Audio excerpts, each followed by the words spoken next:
டேய் என்னப்பா சொல்ற? ஆமாப்பா சூப்பரா இருக்கு. ஏன்டா தம்பி நாக்கில் வச்சா சும்மா தேன் மாதிரி கறிதாடா. நீ சொன்ன மாதிரி அருமையான டேஸ்டா. அருமையான டேஸ்டா. நீ சொல்லு, இந்த பழத்தை பூரா அண்ணனே வாங்கிக்கிறேன். எவ்வளவு மட்டும் சொல்றா, அண்ணனே சேர்த்து வாங்கிக்கிறேன்டா.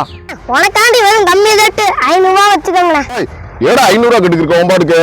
பழம் நல்லா இருந்துச்சு, அதுக்காண்டி 500 கொடுக்க முடியுமா? இந்த போய் 500 ரூபா சொல்லிருக்க. நவாப்பழம் விற்க நினைச்சா வழிப்பறி பண்ண வேண்டாம். மழையே கட்டப்ப 500 ரூபா கொடுத்து வைக்கணும்ல. சொல்லு என்ன சொல்ல? கொடு காசு, காசு, காசுடா. டூலியை கொடுத்துட்டு மழையா ஓடி போயில்ல. கைமா கொடுக்கணும். ஆமாண்டா ஓடாங்கன்ற.